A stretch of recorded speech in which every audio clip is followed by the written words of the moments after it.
This is the Enragé, a show where we take a deeper dive into written works published at the Center for a Stateless Society. Join us as we give voice to the ideas challenging the vain phantoms that haunt our social reality and stand in the way of total liberation. For more information, visit c4ss.org. And to support this show or any of the other projects happening at the Center, please visit patreon.com/c4ss.org. Thank you for listening.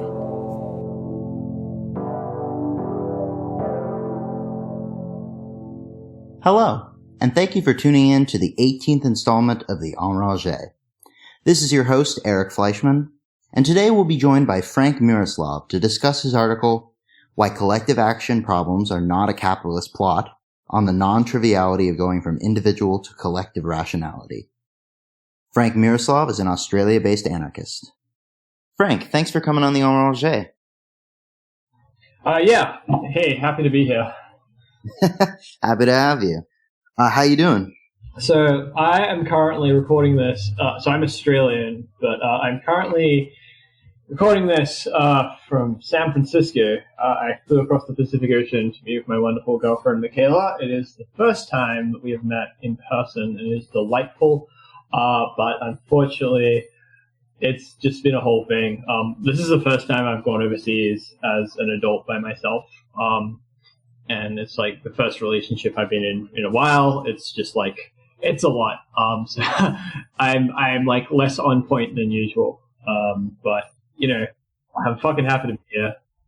No, it's really great to have you, and thank you for coming along, even though you're probably jet lagged. And I'm sure there's like at least one of your listeners who's also in San Francisco, or like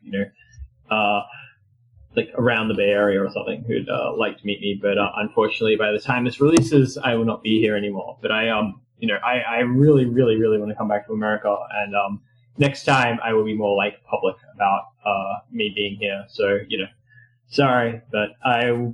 No, well, fantastic. I hope that folks can run into you next time you're back in the States. Mm-hmm. So to start things off, can you please give our listeners a brief overview of your piece and the reasons for writing it? Yeah. So my piece is basically a summary of it's a bunch of things, but like what really motivated it was there's this sub-discipline of sub-area of economics called public choice theory, which is basically the application of like economic reasoning to like political decision making. And so one of like the key texts in the public choice tradition is Mancor Olson's The Logic of Collective Action, which is it's like a really short book. It's quite good. Anyway, he touches on like a bunch of different theories of like collective action, how they relate to society, and one of them he touches on is Marxism, and he like offers just like a really like simple yet like pretty profound critique that like I really don't see talked about that much, and I feel like it's like one of these things where like if you accept it to be true, it really like makes the premises of Marxism to be like pretty like, I mean, it doesn't completely invalidate Marxism, but like it like means that like, okay, like you're gonna have to like, this is not like something that you can just brush off. This is like something you have to take quite seriously. And like I don't talk about that because unfortunately public choice theory, which is like like a lot of its like originators were like really libertarian types, and unfortunately outside of the very enlightened folk around the C4SS and like left market anarchism in general, anything that touches libertarianism is just like just so obviously like capitalist like propaganda or like apologetics, and there's absolutely nothing of value that could ever come from it, which is why I don't mention it. But like it's just like a really like just like it's like, yeah, this is like a really fundamental problem, and I'm like I'm not saying it does. I don't think it like it doesn't like it's not like a complete knockdown argument against Marxism that are probably counter arguments, but it's like a very like it's like, yeah, like you guys really have to like deal with this. And so, to give a brief summary of like what the argument is, like it's basically that, class struggle has like a free rider problem, right?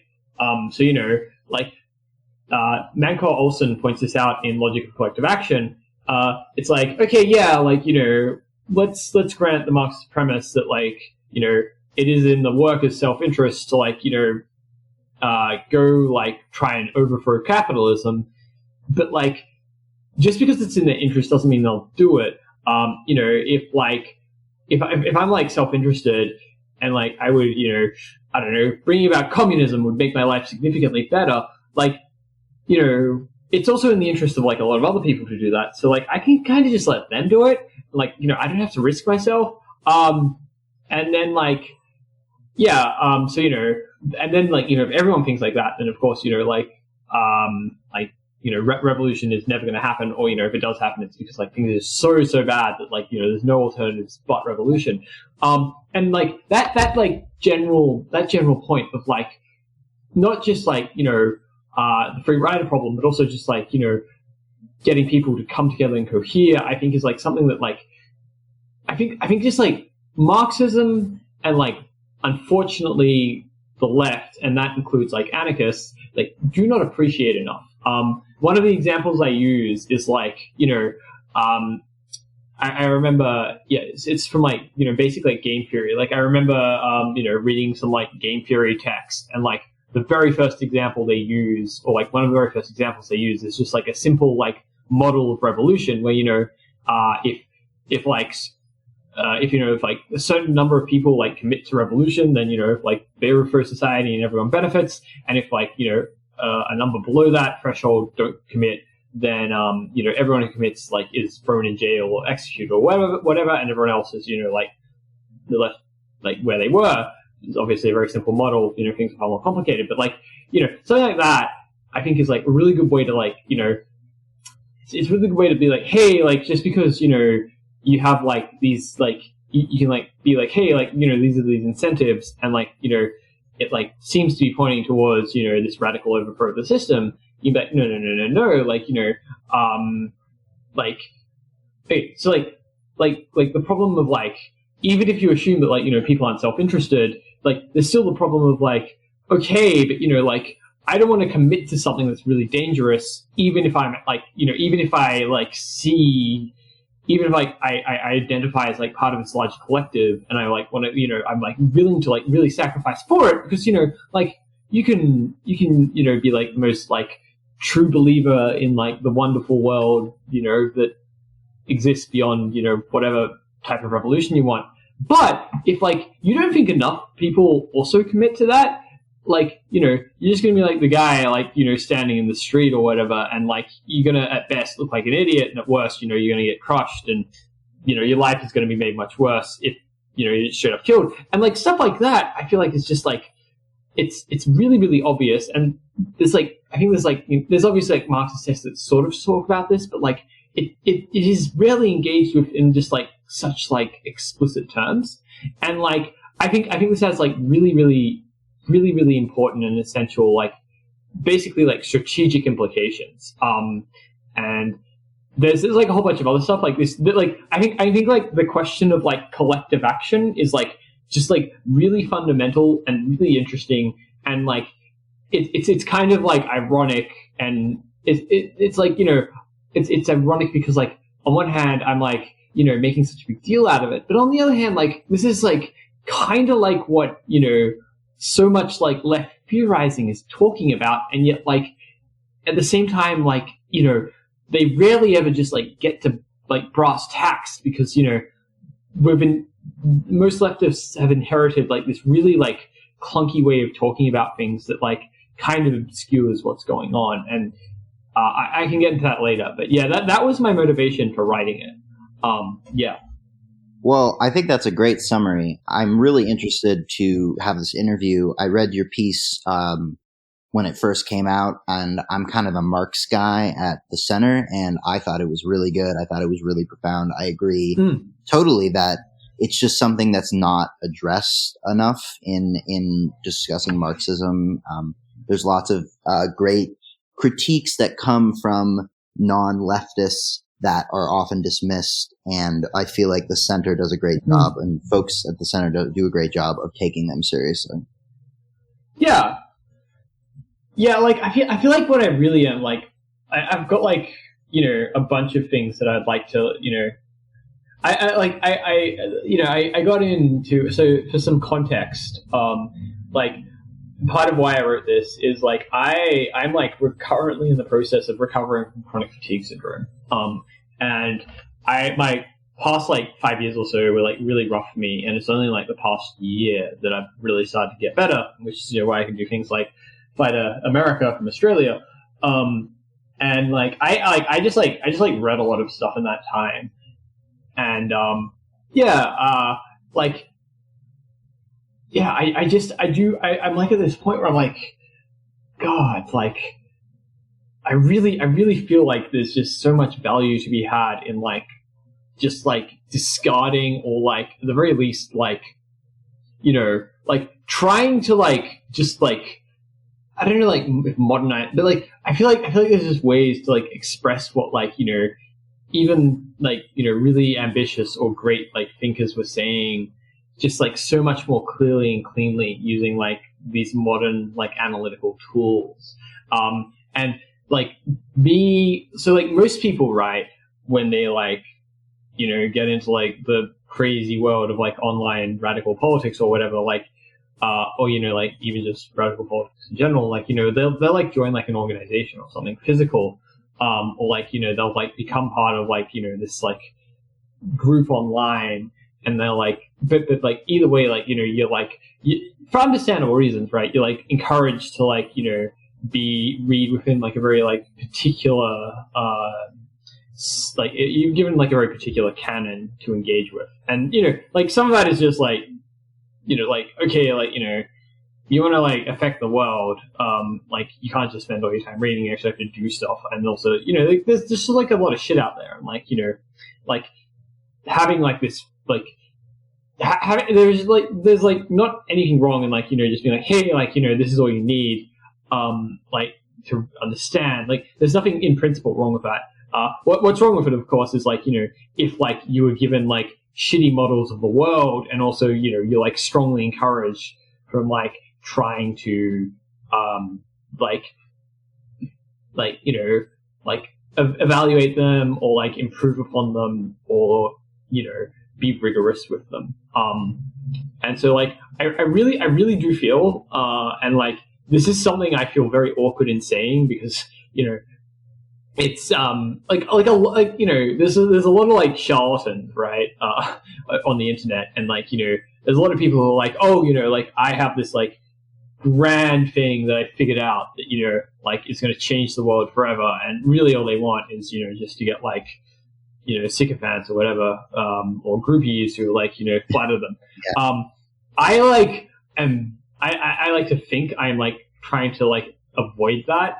But also I do think that like there is just like really like a lot of low hanging fruit that can be that can be like picked by either like grabbing, just like, you know, meshing things together that like haven't really been meshed together before, or just like, you know, doing the basic like really like a really like simple but like essential like part of like any proper quote unquote science, that where like, you know, you're like, okay, like, you know, we've got like this fucking messy ass model, like let's try and like compress it and like compactify it, and like try and like and make it like easy to understand, and like, you know, not necessarily like you're not necessarily like creating new knowledge, but what you're doing is like you're creating something that's like easier to engage with, and like easier to understand, and like easier to employ. So yeah. No, I think that the center is in particular a great space for that kind of, I suppose I'd call it intellectual diversity, but like willingness to engage through combining ideas, you know, like Austrian economics, Marxist political economy, that otherwise would not normally be connected. And you get some really interesting and important insights from all of that. But yeah. It's sorry. I just because this is like important. It's not just like the like connection of different stuff is important, but it's also like it's about destruction as much as it is about creation, right? Like I think also a really important part of it is just being like, look, this whole thing, like a big chunks of it are just like not fit for purpose, and like we really should just let them go. Yeah. Well, it reminds me of the Bakunin quote, the Bakunin quote. The destructive urge is a creative one, Yeah, because like, sorry, this is like no, we can. Yeah, I go on tangents. If you've ever listened to my podcast, I go on tangents. Go. It's delightful, or it's annoying. But no, I really do think there's like a lot of value, right, in like, like really just like compressing and like not and when I say compression, like I don't mean like like hacking out stuff, like abridging stuff and like hacking out like things that you think is unnecessary, but it's actually like, really important. What I mean by that is just like giving people like models of the world that like require less like you don't have to describe as much like less like descriptively shorter descriptively, right? So like they're just like shorter or like they're easy to understand, but in terms of like explanatory power, they're still just as strong, if not as stronger as like the more like bloated model, right? Mm-hmm. So like I don't know, like a maybe example of this is like like I don't know, like a good as someone who's into Marx, you probably like know this, like a good like explainer of like Das Kapital, right? Mm-hmm.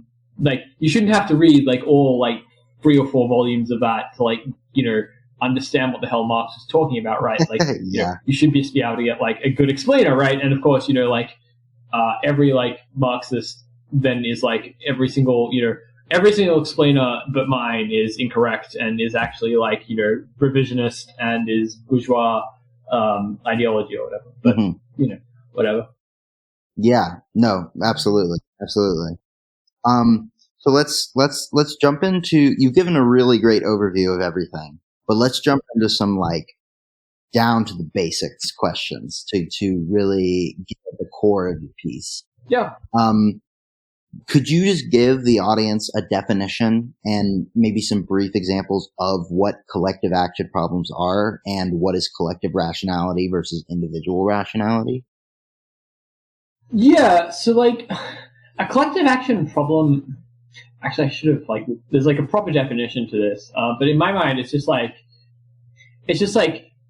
getting people to all like do things in like a certain way that you get like a result that is like more than the sum of its parts, and like a collective outcome that is like better than I feel like like there's something about like it's about like it's like because it's not like a collective action like doesn't need to be for like the benefit of a collective, like something like I don't know, like fucking like slave labor or something is like technically a form. Yeah, it's like a form of collective action that like benefits, like doesn't really benefit like the slaves, but benefits like the masters and I guess like the people they sell to maybe and stuff like that. Yeah, it's just like people working together in concert and like achieving some result. And then like so like there's like I feel like there's like a lot of like collective action that's like towards like very like negative ends or like very like the ends of like only like a few people, but like the collective action that I feel like is really important and that we should like care about is like collective action that's like pro-social and like helps like lots of people or like ideally everyone, and that is like that is very aspirational, but it's also hard in ways that I think people don't appreciate. And I think political discourse, like even among like online widows, would be greatly improved by just like an appreciation of the difficulties of collective action. And a great way to demonstrate why it's hard is like individual versus collective rationality. And this is like tricky. Collective rationality is tricky. Okay, so in my piece, the collective action problems of a capitalist plot, I was mainly using it to refer to like basically like Marxist assumptions about like class interest and like class rationality, right? So like, there's like this whole thing about like, oh, like class consciousness and the fact that, people don't have it is like such a problem. And like, if you were acting in like, if you as an individual acting in like, whether consciously or unconsciously in a way that like furthers the end of your class, like that at scale, I think would be like an example of collective rationality. But also another like thing about collective rationality is like, and this is, and actually I think in retrospect I could have been more nuanced about this, but like I feel like what happens with collective rationality, and we'll get into this because this has to do with stuff like the economic calculation problem, is like, you're like, okay, cool, we want a collective action, so we think there's a collective actor called like the proletariat, who like, have these class interests, and that means that they will, fight capitalism. Okay, great. Well, working people don't seem like, they're like occasionally fighting their bosses or whatever. But like, it's not like this sort of like really coherent, like organized stuff. All right, cool. That sucks. Let's go, form a political party and we can like coordinate them. And then like, that is an example of like an attempt at collective rationality. But like, because, of course, like your socialist party is not run by like some, purely objective, like, algorithm that's like, I don't even know like what it would entail to like properly lead a socialist party, but the fact that it is not run by that but by people means that it's like it's like pretending to be like collectively rational, but of course in actuality it is like a lot of it is driven by, if not all of it is driven by like the individual rationality of like the people in charge, and like that results in outcomes that like are not like that socialists like ostensibly do not want in a bunch of ways. And the reason why is it really comes down to like individuals have like these like pretty sharp limits. It's not just individuals, like there are pretty sharp limits on like what we can know about the world. And yeah, like that's like very like computer sciencey, which is like ultimately I think a direction that I think like a direction that anarchism should really go towards, because it really like it really lets you like definitively say things. But yeah, like in like a more practical, like just like everyday human sense, like it's just like very hard for like an individual to be like, okay, like let me try and grasp like the full range of concerns that like even like if you're like, okay, like fucking like dealing with millions of people is just too much, let's just like we'll just like simplify them, and like everyone in like the like industry of like I don't know, like shoemaking or something has like these interests and stuff like that. You've still got like, okay, like what are those interests, and then like how do they conflict with like the interests of other people, and like that's very hard. And so like what individuals do is they just like they make consciously or unconsciously they make like trade-offs and compromises between them, and that's just like that's like unavoidable. Like you can't not do that, because if you don't do that, like you're basically just like a fucking vegetable. You would just like collapse and not be able to do anything. And then of course there's also like the problem of communication. So like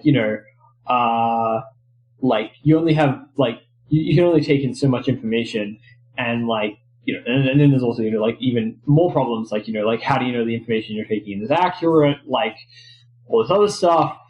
And so like those two things, like processing and like information like coming into you, like there are like like really hard like physical limits that can be found in computer science, but like also, like everyone has experienced, just feeling like overwhelmed, because of like, making like hard decisions and trade-offs, or like because, there's just like too much like information and like, input and stimulus in the environment coming at you. I'm pretty sure like everyone has, experienced like both of those. And so like what that means is you have to cut them down, and that means you have like, you can't ever have like, a God's eye view where you're like, okay, like, I have my algorithm for like how to lead the working class to defeat capitalism. It's like very objective. Let's go execute it. You're making these decisions within a context, and like that the fact that you're like cutting away stuff, or like you're unable to consider like the full range of possibilities, means that you're gonna miss stuff, and like that's like a really big deal. And that is like that has really, really big implications for Marxism, I think. I hope that answers your question. No, you totally did. And in the last couple of questions I've asked, you've done a really good job of outlining your piece and your specific critiques of Marxism and the Marxist model. So, and you even go as far in your piece as to say that it's rational because of the failure of Marxist predictions about the end of capitalism. You just ignore the model entirely. Sorry, not quite.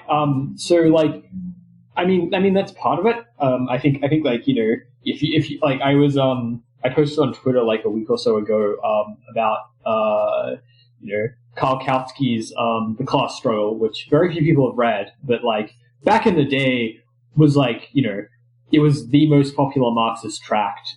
It's like, I don't know, like State and Revolution is nowadays. And like, if like you knew about Marxism, it was probably through this book. And like, like one of the things he says is like, oh yeah, like proletariat is just like growing in number, and like people are getting more and more immiserated. And so like, social revolution is inevitable. And like, it might come peacefully, it might not, but like, we're basically going to win. So don't worry about it. And like that clearly hasn't fucking happened. And so, like, and of course, people are like, oh, like Kautsky, he was a revisionist, blah, blah, blah. But like, there's like a lot of like failed predictions. But also the other thing is like, it's also, you can still like not want to it can still be rational for you not to want to fight for like radical social change if you just think like, the collapse is like sufficiently far away that it doesn't matter. Like, Marxists, they've got this thing like the falling rate of profit, eventually it'll hit zero, and then like, shit's like really gonna hit the fan. But like, like there's like, like the heat death of the universe is, couple hundred, oh god, I actually don't know off the top of my head. I'm a very bad transhumanist. Sorry. It's a while away. But the fact that, like eventually, like, all the unless like, we do some major fucking like stellar engineering, like all the galaxies of the universe are like going to be too far apart for them to ever communicate.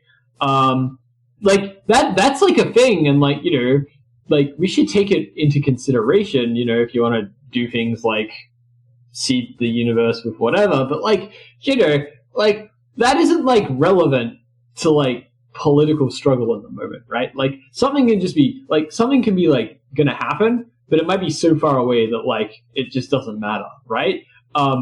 So yeah, like it's just I don't know, it's just kind of wild that like it's kind of wild that like, again, like like what really gets me about this, right, is like there are some incredibly fucking smart leftists in like the last century. Like they're not dumb people, right?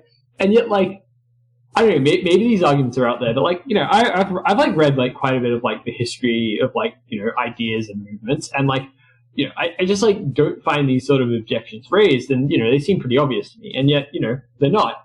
And yeah, that to me is like the really concerning part, and why like, I really treasure what I really treasure what C4SS does, and I'm very happy to be a part of it, because like, like it's a place where you can actually raise these objections, it seems. So yeah. Well, I didn't mean to misrepresent your position at all about ignoring the Marxist model.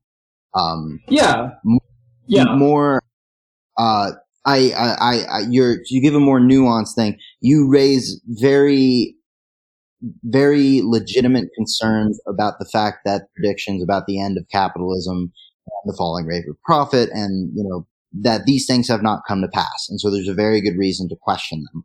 But in your opinion, is there any redemption for the actual Marxist model and its real world application? Because you do admit that in your piece, you use a simplified Marxist model, and Marx is beloved to me, so I'm going to push back a little bit. I'm just curious about what you think about it.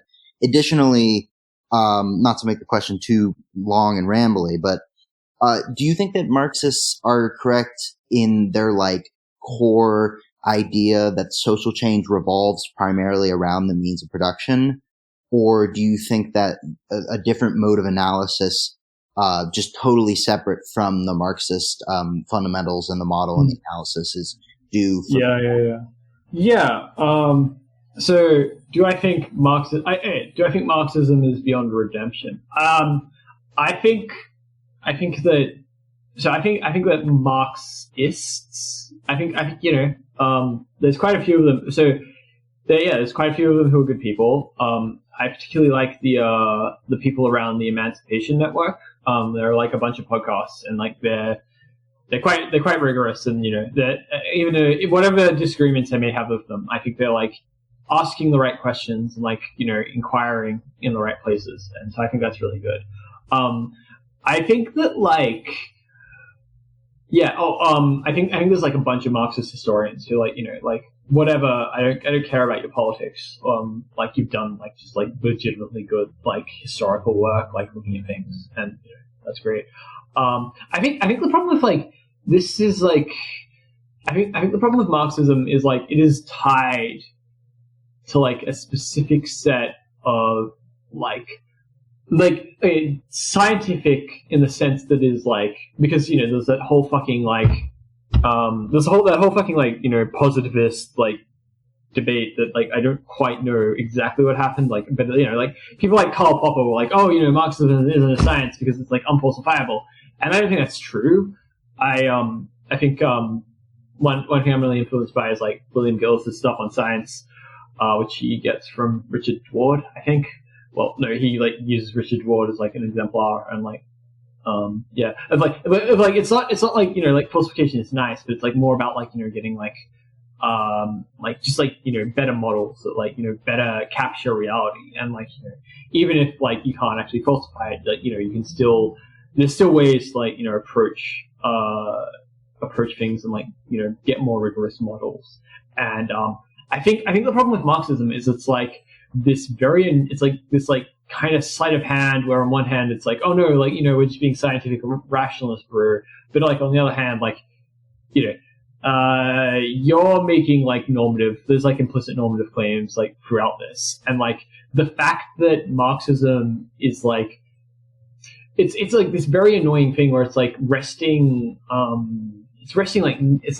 it's got its normative claims that rest on a bunch of descriptive claims about the world, and but because it can't admit that, it's in this weird position where on one hand value is really important, but you don't want to admit that that you have these values for whatever reason, and so you're clinging to this model because it is what provides you values, and well, I'm not saying it's not you, but the vibe I get is you don't want to break from it because if you don't have these, then what do you have? And so I feel I feel to redeem Marxism would be to basically basically a redeemed Marxism would basically you'd be an anarchist who you'd basically all right, cool, anarchist values are pretty dope, and then you're just gonna focus on class struggle stuff, and that's gonna be your priority.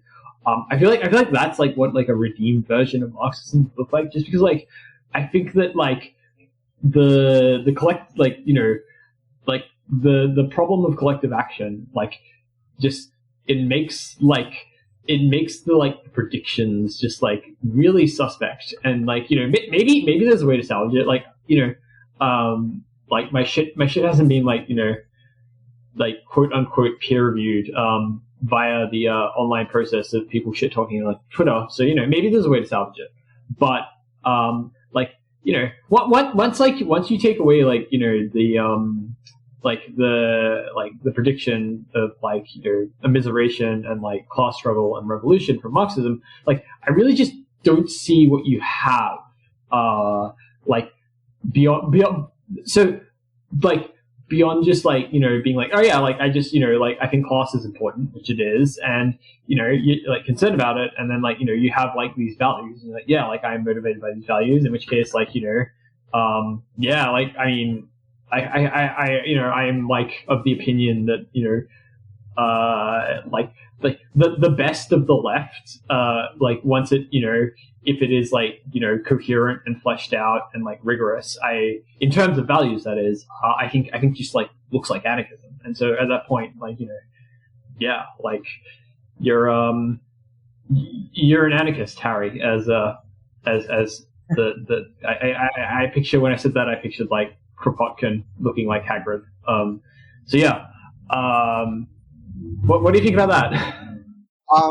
Well, I'll tell you that I'm definitely in the business of trying to redeem Marxism, but I definitely agree with you that there is a rationalism and scientism kind of problem in Marxism. Yeah. I would ask again, because I think what you're saying about stripping away some of the normative claims and some of the like the ideas about like vanguard or mass revolution. I think when you strip a lot of things away, Marxism is the idea that social change revolves around the means of production. Do you do you think that's an accurate assessment of reality, or do you take a different? I would say, sorry, I'm just moving around, by the way. I would say actually the not the means of production. I would say like history is like this really grand and messy and delightful and horrifying like struggle between like different, I don't even know, I'm still thinking through this, but I think like orientations towards technology, maybe, and not just like physical technology. I think like also like a great big part of it is like social technology and like how we relate to each other, and like even things like like the categories we use to like understand the categories we use to like make sense of each other, and like how we like understand each other, like things as fundamental as that. So like yeah, I guess like I don't know, this is probably beyond my pay grade as as an internet intellectual. A couple months ago I would have said pseudo-intellectual, but like now I'm like I have advanced and I've become more self-confident. Yeah, like so I feel like okay, that's like a really big and deep question, and I think it's definitely one worth exploring. And I think like the people around C4SS like are actually unintentionally done quite a bit of good work on like like figuring this stuff out, and I'm just delighted to have like stumbled across you guys, and again I really like the place, but I think one thing that one like really one problem I have with Marxism in this regard is one like problem that I see, and maybe you tell me if I'm wrong about this, but like I feel like with one thing I really don't like about Marxism is how it like tries to cut up history into like histories and societies into like really like discrete like phases of like like once upon a time you had feudalism, and then you had this revolution, and now you have capitalism, and like I think that's like one that's just like strategically bad, and like I feel like I feel like, there's like this very like legitimate, like this is like something that I think like, like this is like the kernel of truth to like conservatives who are like, oh, like why don't you just like start a cooperative or something? And like, of course you respond like, oh, like there's like no way they would like ever be able to compete. And, they'd have to like sacrifice their egalitarian values to like, do the thing. Although, if you look at the actual data, like cooperatives actually like can in certain places like do actually quite well. But like I feel like the lack of prefiguration is like something that like really, really fucking hurt. Even the like it's just like really like some Marxist inspired some movements that Marxists played like quite important roles in. I feel like they were really hurt by the lack of prefiguration, and like part of that is like you start prefiguring things, and then like suddenly you figure out that, oh shit, like maybe we're wrong about this, and like we're gonna have to change. And like that is uncomfortable. Just because being wrong about stuff sucks. But also like if you create like if you got like this party of people, and like you have like status accorded to like people who can like cite books or like do like analysis based on like theory. If you happen to like stumble across something that like invalidates that, they risk like losing standing. And so like I feel like I think it's like really obvious that like it's very hard to like do like quote unquote science and like a social movement at the same time. There's just like a lot of incentives that like encourage people towards like treating knowledge and understanding in like really instrumental ways that can get quite ugly. And there's obviously ways around that, but so my point was more just like I feel like really trying to like divide history up into like discrete parts is I think it's just like wrong. But even when like it's like sort of descriptively accurate, like I always like even then I get like sort of touchy, and like I really and I'll leave it at that, and then we can. There's like somewhere I want to go, but I want to get your response to that before. Yeah, I mean, I completely, at least if not completely, mostly agree with you. I actually wrote myself a piece on historical materialism, and in it I criticized the sort of distinct epoch view of history, and talk about how like if we're going to take the means of production as being the primary force that drives history, we need to see it as more fluid and chaotic and less distinct, and that we can use that to start talking about prefigurative politics and prefigurative cooperatives around like reorganizing the means of production here and now, not waiting for some after the revolution moment. And like so that I think is really important, and I think so the reason I called my piece like collective action problems and other capitalist plot is like I feel like I don't know. So like one example of this is like there was like some like fucking I can't remember how I stumbled across it, but like I was just listening to like this talk by Zizek, and he was like talking about how like like fucking like the fact that like like sustainability, like the fact that like capitalists firms like trying to market themselves as sustainable, and like and it's not just like marketing themselves, like actually changing practices to like be more sustainable. He's like, oh, this is actually like part of capitalist ideology, and it's like to make you like feel good about yourself, or like to relieve the burden of like guilt, because if you had that, then you'd go out and you'd like try and change things. And I was like, dude, like maybe have you ever thought about the fact? Well, no, I'm sure he has. Like I don't know, like Zizek, like, sometimes, I mean, he's like an example of the sort of like bad public intellectual who's just like, I have to come up with like hot takes to make people interested in me because like that's all, you know, I've got, which is a failure mode I desperately want to avoid.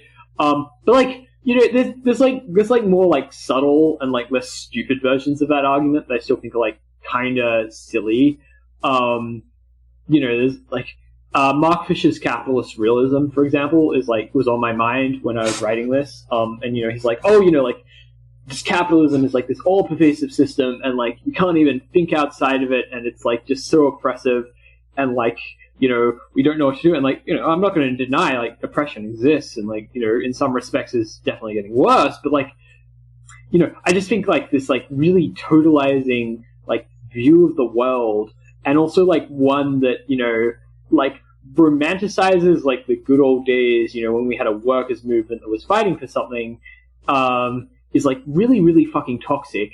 Both because like it just like, you know, it just like locks you into like this like state of depression where like, you know, you can't really do anything because, you know, the only thing that can change the world is like collective actors, and like those aren't on the scene, and if those aren't on the scene, well, you just gotta wait around for them to show up so you can start doing shit. And like, but also it's like, it also like is dangerous because like it ignores just like how fucking messy and weird, like, you know, the fucking like height of like radical social democracy was. And like, you know, like they you know, it was also like a fucking mess back then, even at its most radical. And like, you know, rather than like being like, all right, we gotta just like wait around for, you know, this like perfect collective actor to arise that, you know, has like we've never seen it in history, even like, you know, at like the best of like left movements, you know, like the times and places that people look back to and they're like, holy fucking shit, I wish I was there rather than here because everything is so awful. You know, like rather than that, like, you know, maybe we should, you know, like actually try and be like empirical, or like, you know, maybe look at the theoretical reasons why like this isn't happening. And yeah, that sort of stuff was really what motivated me. And also like it just like tends toward, because like, you know, if you're like, okay, we need our collective actor and like it isn't appearing, like you tend towards like a conspiratorial position, right? Where you're like, okay, like, you know, like fucking like the capitalist neoliberal demons or whatever, or like, you know, like subverting us with, you know, like trickery and bad stuff. And like, you know, I'm not going to deny, like I say in the piece, like, you know, in fact, let me just check. I open it with like, you know, yeah, propaganda and has an effect, there's co-optation of movements, there's like all these things. Yeah, absolutely. No fucking objections there. But I think what they ignore is just like, it is hard for that sort of thing to like, even something that like sort of looks like it when you squint, it's hard for even that to arise and persist. And like, you know, rather than like pinning all our hopes on this thing that, you know, I think I have pretty good reasons to suspect are like legitimately like computationally intractable, like, you know, like fucking like in like the crazy, you know, hypothetical where, you know, like the workers movement suddenly had access to like some like quantum supercomputer to like guide its approach, like still wouldn't be able to do it right. Like rather than pinning our hopes on that, maybe we should try and, you know, like reassess some things. Mm-hmm. Well, I mean, hot takes about Fisher and Zizek aside, I would say that, you know, pushing forward in, you know, radically questioning the idea of capitalist hegemony and what capitalist hegemony means is a very important and effective project going forward. Because I would agree to a degree that, you know, seeing capitalism as one homogenous, you know, omnipresent thing is not a great way of understanding the complex multitude of relationships that make up what capitalism is and make it possible to disrupt those things. So I Yeah, think and also that's like an interesting point. it's also just good to like not think that like the only thing that can motivate people is like their suffering, and also that just seeing like everything is just going to get worse forever. Like, you know, like again, like I happily acknowledge that like the world is fucked up in a bunch of ways, but like, you know, we have also made progress on things, and I think like that is also good. Like it, like, you know, there's like this fucking, oh god, there's this like fucking tendency sometimes to be like, oh, you know, like, oh, you think that like, you know, like fucking segregation going away is good. Oh no, man, that's just like fucking like capitalist next level mind games. Like you're just a sucker, or like, you know, like, or even like things like God, like, and this actually relates to the technology stuff.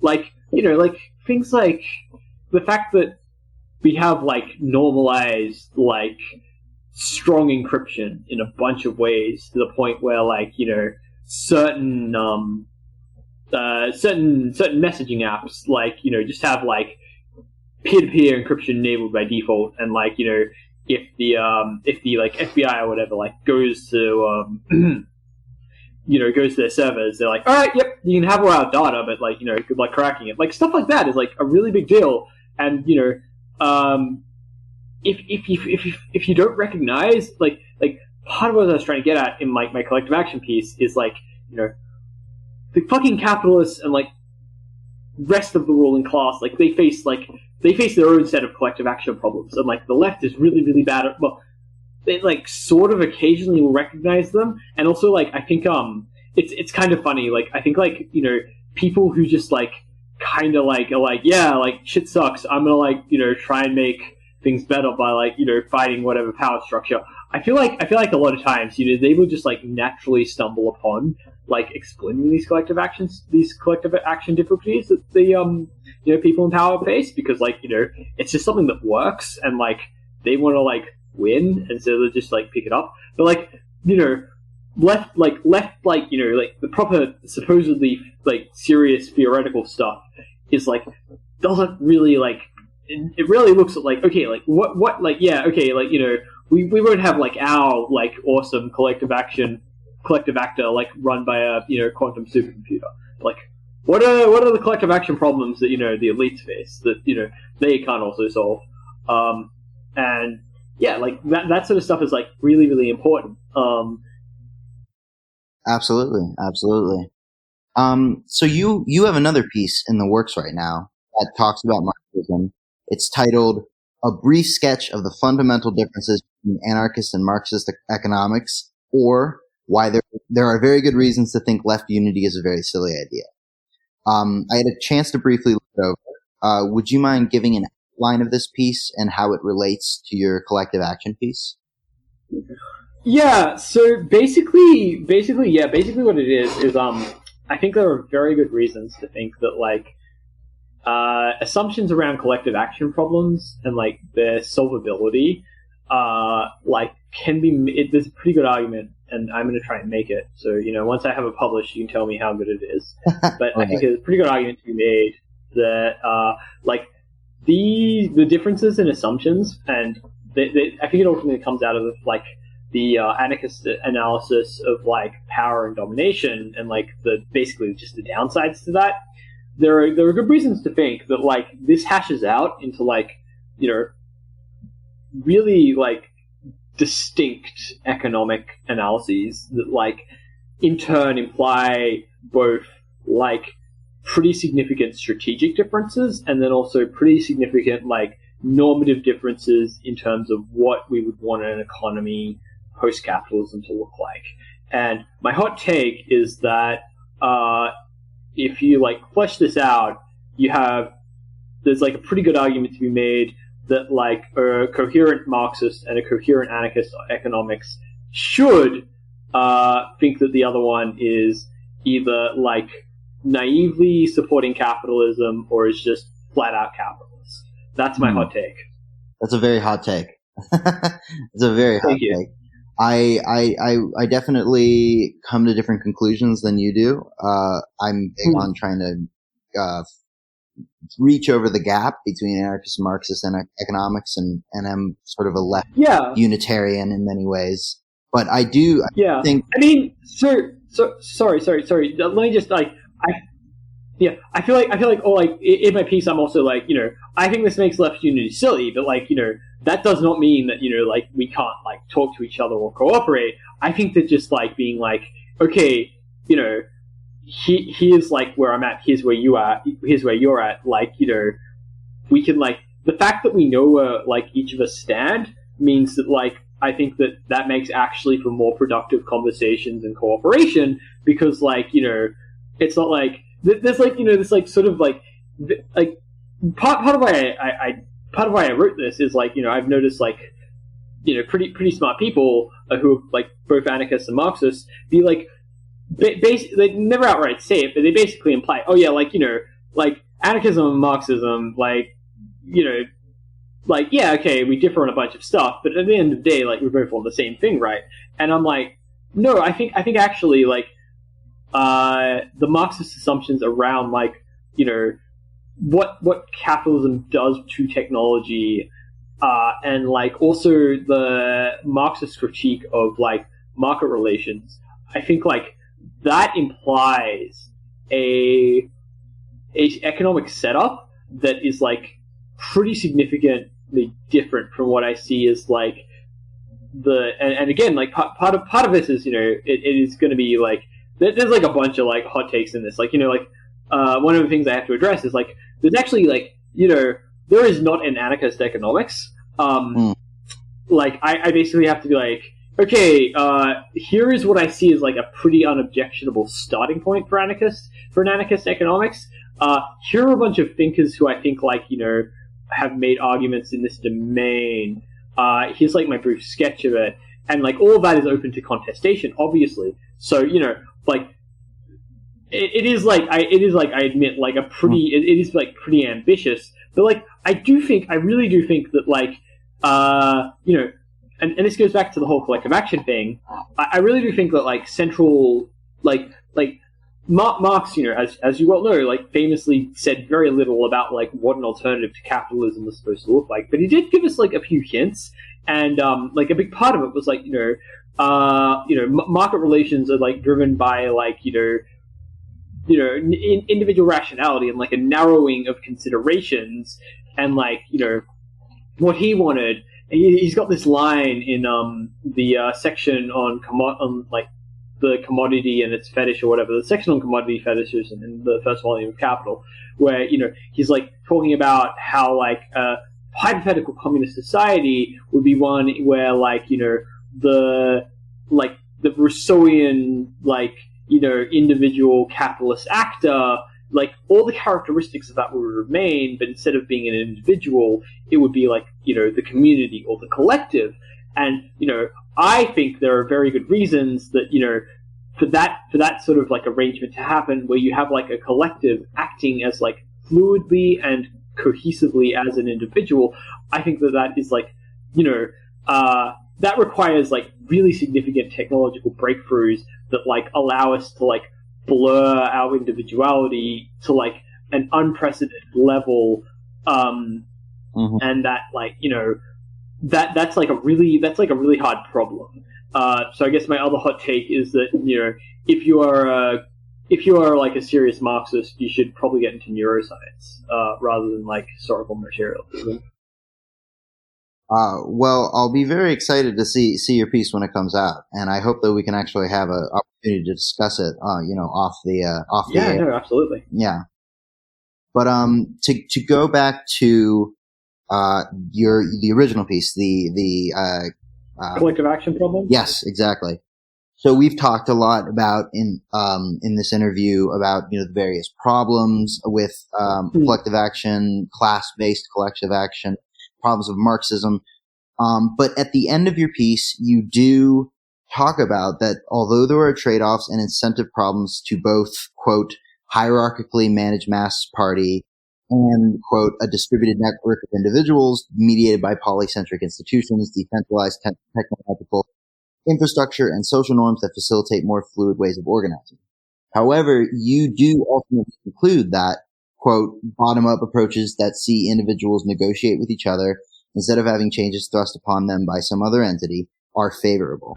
So you do have an out.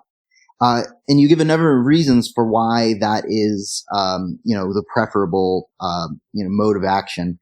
Do you think you could outline these reasons and, elaborate on them for the audience? And then additionally, do you see any specific anarchist school of thought as particularly ideal for facilitating this fluid, decentralized, polycentric, bottom-up approach?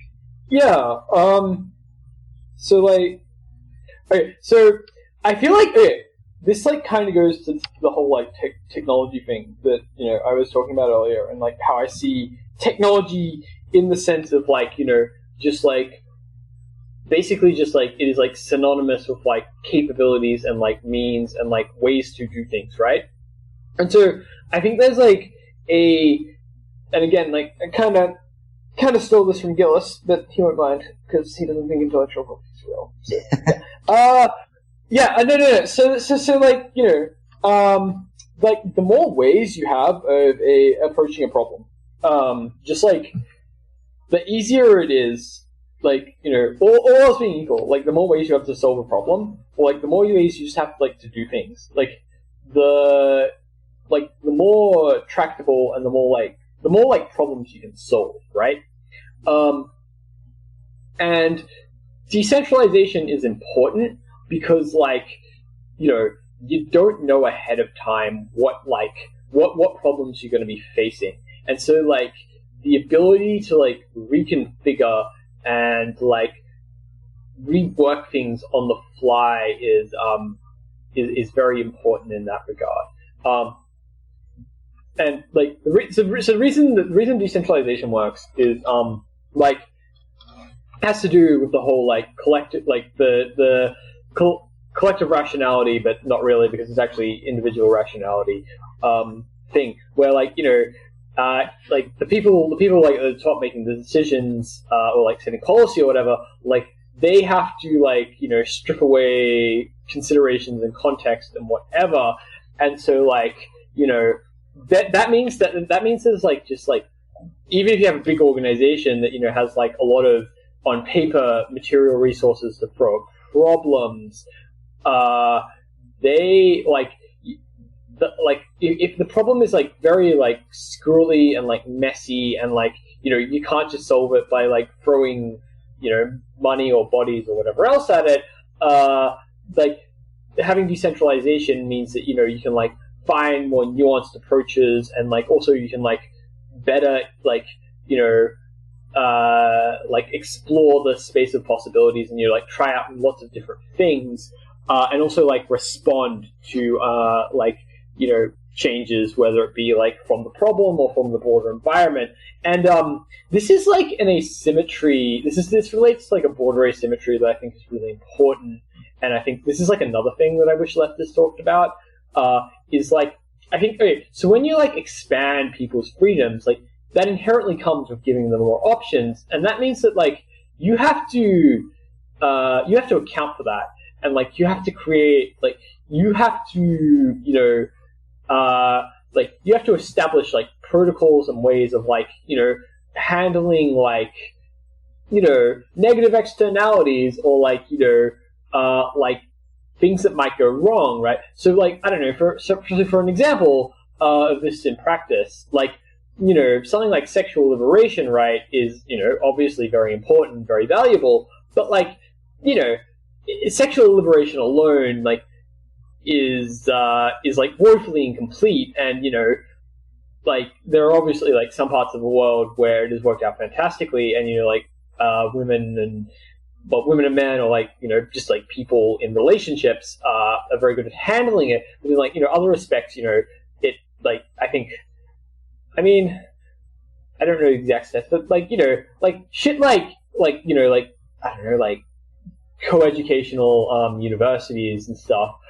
Obviously, women getting education is incredibly important, but negotiating the new social norms between men and women is it is just a new emergent problem that we have to deal with. and that that sort of thing is like, I think, like true for like any like really important technological like change that like really significantly gives people new options.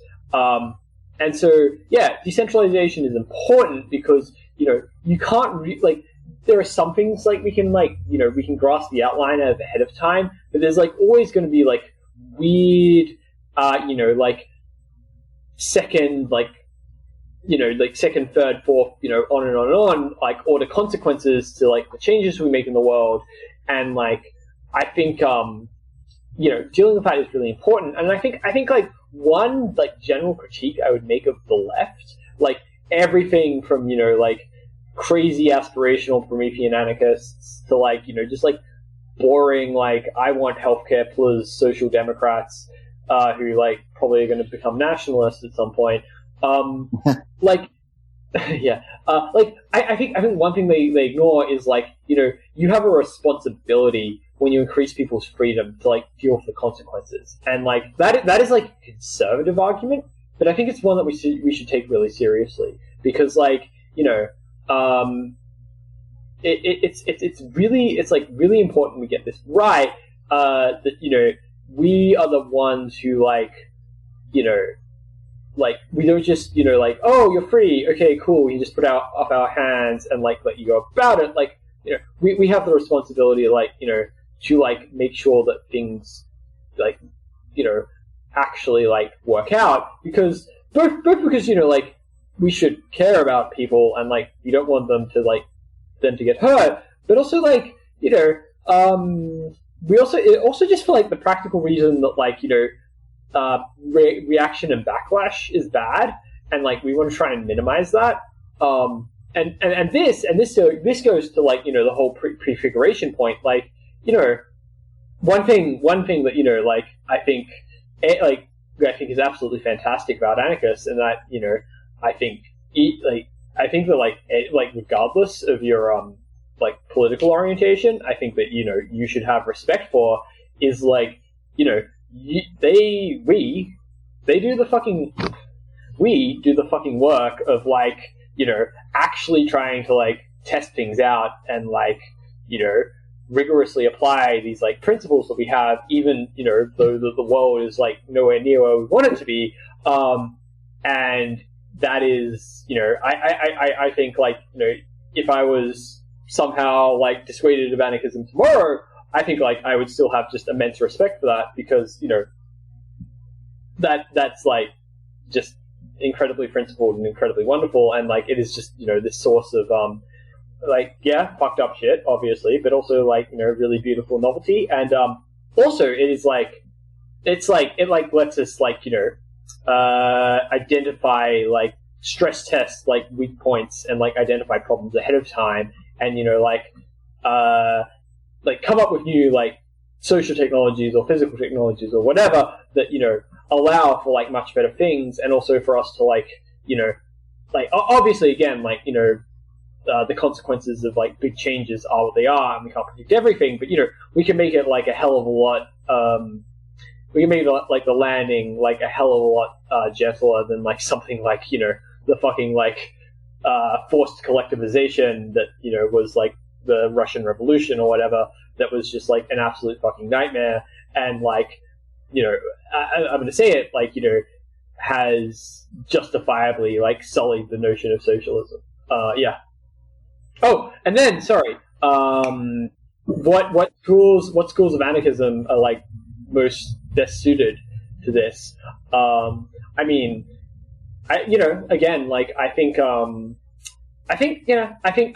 like any school that like tries to do prefiguration right is what I'm going to say. Like I don't care like what. I mean, I guess it's like.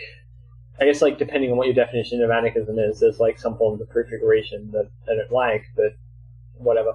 But yeah, no, I think just, like, trying to prefigure, like, a better world in the here and now, I think just, like, I mean, maybe I'm wrong, in which case, please, like, show me, or, like, write up an experience, like write up your, do a write-up of, like, your experience, and, like, try to convince me. But like, I think that I think like, yeah, just another hot take. I think in this respect, like, anarchism is more scientific than Marxism. Because like we actually try and put things in practice. Like we actually try and like, okay, like let's actually see where this works or this breaks down.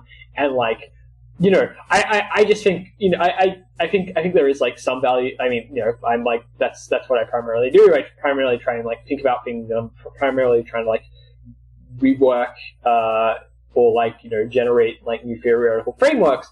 But I think like just having like experimental data, as it were, is just like really, really invaluable. And I think that had Marxists like been more open to that in the 20th century, I think we would be living in a much better world. So yeah. Well, I definitely agree with you in the sense of, direct action, prefigurative politics, fluidity, decentralization, polycentricity, bottom up, all of that stuff.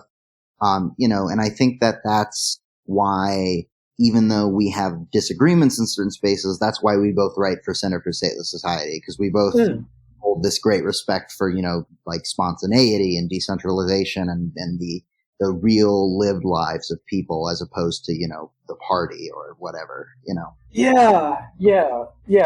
I mean, like what I really want, like one thing that I really want is like, and like I didn't realize. Like I knew you'd written like some things related to Marxism, but I didn't realize like how seriously you took it until I talked to you today. But like what I really want, and like this is sort of related. Like one thing I point out in my collective action piece, and it's like a point made like by a bunch of people in the public choice tradition, is it is like there's like this counterintuitive thing where like smaller groups can actually be more effective because like they can just like more easily like cohere around a goal and like hold each other accountable and like just get shit done. And like one thing that like I really think is just like, I don't care like who you are. I think if you're like if you're approaching politics and like you're actually trying to like figure out what is true rather than like what makes you feel good or like what like lets you like draw people to like your side or your flag, like I will have respect for you and I will read you. I might not say nice things about you, but like I will at least have respect for you. Because I think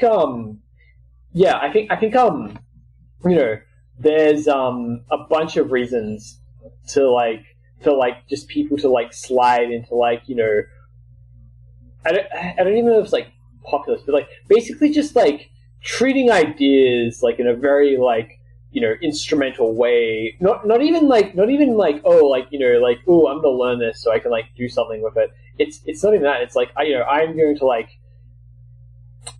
my ideas like I'm gonna use them to like feel better about myself, or I'm gonna use them to like rally people to my side, and like that I feel is like just an incredibly ugly and destructive thing that like should be resisted. And I'm like I support anyone, and I like well I'm not support, but like I will like I will be open to like anyone who like doesn't do that, and also I feel like is like arguing in good faith and like is actually trying to be reasonable and like empirical, and then fancy that the only people who like do that are like weirdo leftists and like liberals, and like everyone to the right is just like a complete trash fire. Oh, isn't that funny? Ha ha ha.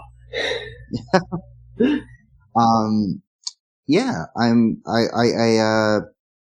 mean, you've given me and the audience a lot to think about, and that's about it for my list of questions. I really appreciate the spontaneity and the discussion that we've had. Very interesting, very exciting. Yeah. Is there anything else that we haven't touched on in this interview that you might want to talk about before we draw things to a close? Yeah. So I have a podcast that I haven't like released a new episode in a while, called All Power to the Imagination. And I'm hopefully going to be getting another episode of that out next month as like my life starts to cohere and get back together. there's like a bunch of stuff I want to write for C4SS. I've got this, thing on the differences between Marxists and anarchists. I've got this review of David Noble's really fantastic Forces of Production that has been in the works for a while that I want to get out.